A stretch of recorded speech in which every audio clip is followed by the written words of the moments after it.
नाम trainer YouTube channel पर। तो जैसे कि आपने थंबनेल में देख ही लिया होगा कि आज हम साइंस के क्वेश्चन पर चर्चा करेंगे, जो कि एमपी पुलिस पर जिस पैटर्न पर पूछ रहा है उसी पैटर्न पर हम इस वीडियो में उन सारे क्वेश्चनों पर चर्चा करेंगे। जैसे जंतु जगत से वो अधिकतर क्वेश्चन पूछे जा रहा है और जिस तरीके से पूछ रहा है जो उसका लेवल है उसी तरीके के क्वेश्चन इस वीडियो में शामिल है। तो वीडियो को पूरा वॉच करें क्योंकि ये पूरे एनालिसिस का मिक्स वीडियो है जहाँ से क्वेश्चन पूछने की 100% संभावना है। तो आइए ज़्यादा देर न करते हुए क्वेश्चन शुरू करते हैं। ठीक है, तो पहला क्वेश्चन है कि पौधे में फ्लोयम का कार्य क्या होता है। जो पौधे में फ्लोयम होता है उसका कार्य क्या होता है? तो होता है पत्तियों में पौधे और अन्य भाग में भोजन का परिवहन करना। ठीक है, जो पौधों में फ्लोयम का कार्य है वो क्या है? पत्तियों से पौधे के अन्य भागों में भोजन का परिवहन करना। ठीक है, जो फ्लोयम होता है वो क्या करता है? जो पत्तियों से क्या होता है, पौधे भोजन ग्रहण करते हैं, उसी भोजन को क्या करता है वो अन्य भागों में परिवहन करता है। ठीक है, अगले क्वेश्चन पे बढ़ते हैं। अगला क्वेश्चन है छुई मुई की पत्तियां क्या दर्शाती है। जो छुई मुई का पौधा होता है वो क्या दर्शाता है? तो वो क्या दर्शाता है? कंपानुकुचन। ठीक है, जो कंपानुकुचन की क्रिया के कारण वो क्या हो जाता है, जैसे कि आप देखते होंगे किसी भी छुई मुई के पौधे को हाथ लगाते होंगे तो वो अपने आप में सिकुड़ जाता है। तो वो किस कारण सिकुड़ जाता है? तो कंपानुकुचन की वजह से सिकुड़ जाता है। और इस वीडियो की पूरी PDF आपको टेलीग्राम पर मिलेगी और उसकी लिंक आपको डिस्क्रिप्शन में मिल जाएगी। तो आप टेलीग्राम चैनल ज्वाइन करना ना भूलें। ठीक है, आगे बढ़ते हैं।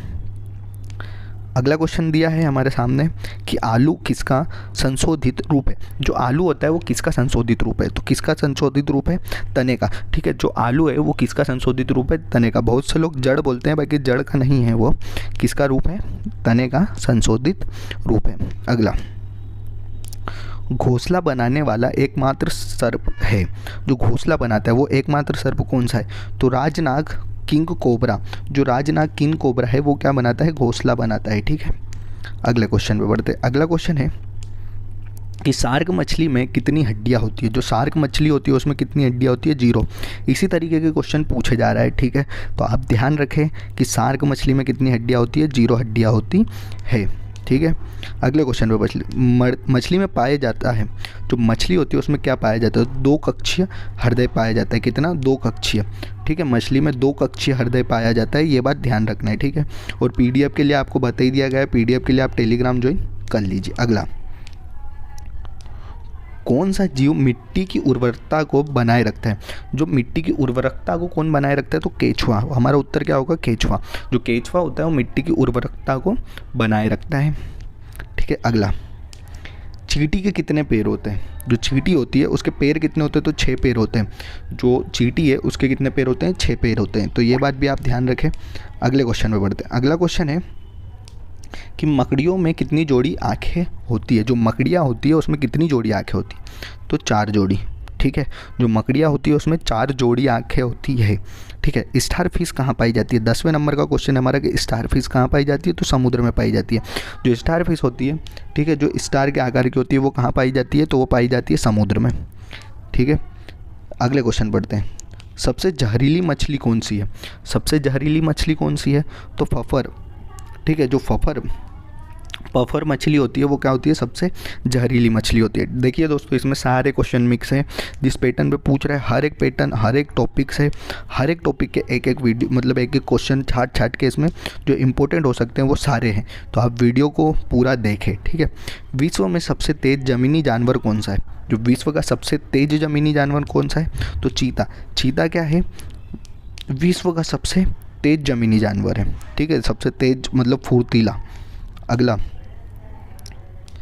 प्लास्टर ऑफ पेरिस किससे बना होता है? जो प्लास्टर ऑफ पेरिस है वो किससे बना होता है? तो जिप्सम से बना होता है। जो प्लास्टर ऑफ पेरिस होता है, जिससे किसी का पैर टूट जाता है और उस पर जो पट्टा चढ़ाया जाता है वो प्लास्टर ऑफ पेरिस का होता है। तो वो किससे बना होता है? तो वो किससे बना होता है? जिप्सम से बना होता है। ठीक है, अगले क्वेश्चन पे बढ़ते हैं।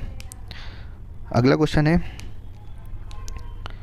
कि उत्कृष्ट गैस निष्क्रिय है क्योंकि।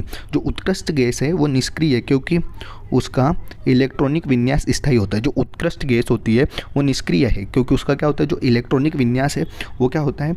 स्थायी होता है। ठीक है, अगला, हीरा का एक अवरूप स्वरूप है। अपरूप स्वरूप है। ठीक है, हीरे का एक अपरूप स्वरूप कौन सा है? तो कार्बन है। क्या है? कार्बन। इस क्वेश्चन का राइट आंसर क्या होगा? कार्बन होगा। तो हमारे अभी तक कितने क्वेश्चन कंप्लीट हो गए? 15 क्वेश्चन। आगे बढ़ते हैं। हीरा कार्बन का एक रूप है, तो कैसा रूप है? क्रिस्टलीय। कैसा रूप है? क्रिस्टलीय रूप है। ठीक है, जो हीरा है वो कार्बन का एक क्रिस्टलीय रूप है। ठीक है, अगला क्वेश्चन दिया है सौर सेलों में प्रयुक्त होता है, तो क्या प्रयुक्त होता है? टाइटेनियम। जो सौर सेल होते हैं उसमें किसका उपयोग होता है? तो टाइटेनियम का उपयोग होता है। ठीक है, जो सौर सेल होते हैं ना उसमें। ठीक है, अगले क्वेश्चन पे बढ़ते हैं। अगला क्वेश्चन दिया है कि विश्व में अधिकतम कठोर वस्तु कौन सी है? जो विश्व है उसमें अधिकतम कठोर वस्तु कौन सी है? तो हीरा। ठीक है, अगर दोस्तों वीडियो अच्छा लग रहा हो तो हमारे channel exam trainer YouTube channel को ज़रूर सब्सक्राइब कर ले, इसी तरीके के आगे भी वीडियो मिलेंगे। ठीक है, तो विश्व में अधिकतम कठोर वस्तु कौन सी है? तो कौन सी है? हीरा है। ठीक है, आगे बढ़ते हैं। अगला क्वेश्चन है कि वस्तुओं को कीड़े से बचाने के लिए उस पर लेपन किया जाता है। ठीक है, लकड़ी की वस्तुओं को कीड़ों से बचाने के लिए उस पर किसका प्रयोग किया जाता है? तो सिल्वर ब्रोमाइन का। ठीक है, उनमें जो कीड़े लग जाते हैं, ठीक है, उनसे बचाने के लिए किसका लेपन किया जाता है? तो सिल्वर ब्रोमाइन का। ठीक है, अगला क्वेश्चन दिया है एक रासायनिक अवस्था में हीरा है, क्या है? रंगहीन। रासायनिक अवस्था में हीरा क्या है? रंगहीन है। 20 क्वेश्चन हमारे कंप्लीट हो चुके हैं। अगले क्वेश्चन पे बढ़ते हैं। अगला क्वेश्चन है 21वां। साबुन के पतले बुलबुले का रंग का कारण है। साबुन के पतले बुलबुले का रंग का कारण क्या है? तो क्या है? व्यतिकरण। ठीक है, व्यतिकरण है साबुन के पतले बुलबुले का रंग। ठीक है, व्यतिकरण के कारण होता है। अगला, पानी से भरे तालाब की गहराई किस कारण कम दिखाई देती है? जो पानी से भरा तालाब है उसकी गहराई हमें कम दिखाई देती है, किस कारण? अपवर्तन के कारण। जो प्रकाश का अपवर्तन होता है उस कारण क्या होता है? पानी से भरा तालाब की गहराई कम दिखाई देती है। अगला क्वेश्चन है कि मानव की आँख दृश्य से जिस तरंग धैर्य के लिए सर्वाधिक सुग्राही होती है वह क्या है? तो 5500 ए। ठीक है, अगला, मानव नेत्र के जिस भाग पर किसी वस्तु का प्रतिबिंब बनता है वह है? तो रेटिना या दृष्टिपटल। ठीक है, जो रेटिना होती है उस पर क्या होता है? मानव के नेत्र का प्रतिबिंब बनता, मतलब किसी वस्तु का क्या बनता है? प्रतिबिंब बनता है, तो उसे क्या बोलते हैं? उसे रेटिना भी बोलते हैं और उसे दृष्टिपटल भी बोलते हैं। अगर ऑप्शन में रेटिना आए तो रेटिना लगाना है, या दृष्टिपटल आए तो दृष्टिपटल, और दोनों आ जाए तो क्या? दोनों ही लगाना है। बच्चे इसमें बहुत कन्फ्यूज़ होते हैं। अगला क्वेश्चन है, आँख में सकेंद्रन होता है तो रेटिना के आगे की गति द्वारा। ठीक है, जो सकेंद्र किस कारण होता है? रेटिना की आगे की गति के, आगे पीछे की गति के कारण। अगला, मानव आँख का लेंस होता है उत्तल लेंस। ठीक है, मानव आँख का लेंस कैसा होता है? उत्तल लेंस होता है। इसी के साथ हमारे कितने 26 क्वेश्चन कंप्लीट हो गए हैं। ठीक है, आगे बढ़ते हैं। आगे बढ़ते हैं तो अगला क्वेश्चन है स्वच्छ आकाश का रंग नीला क्यों दिखाई देता है?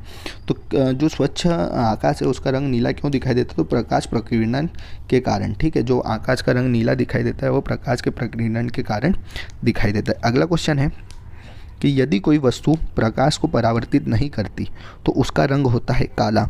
अगर वो वस्तु प्रकाश को परिवर्तित नहीं करेगी, कोई भी वस्तु, ठीक है, तो उसका रंग कैसा होगा? काला होगा। ठीक है, ब्लैक रंग होगा या काला रंग होगा। ठीक, अगला क्वेश्चन, सूर्य की रोशनी कितने रंगों के प्रकाश से मिश्रण है? 7 रंगों के। ठीक है, जो सूर्य की रोशनी है वो कितने रंगों के प्रकाश से? तो 7। ठीक है, और PDF के लिए आप हमारे टेलीग्राम चैनल को ज्वाइन कर सकते हैं।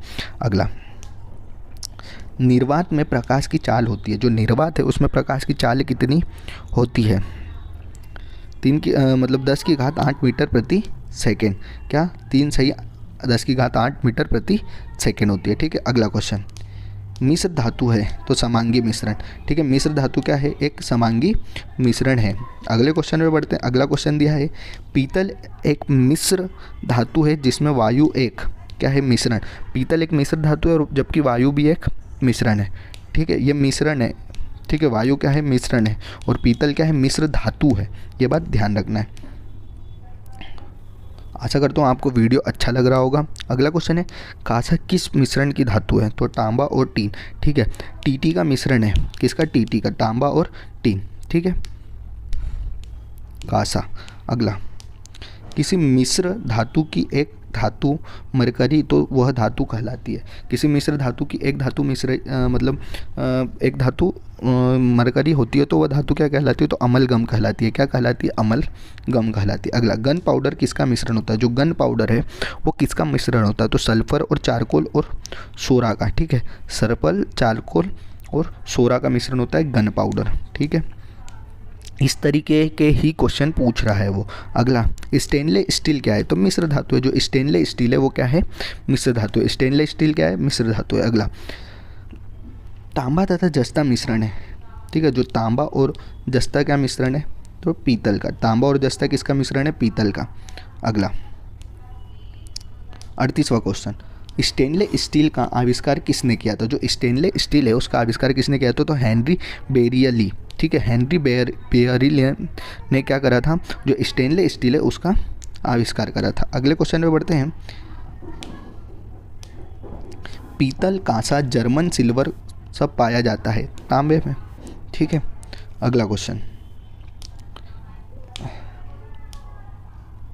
कांसा किस मिश्र धातु, कांसा किसी मिश्र धातु है, तो कापर और टीन की।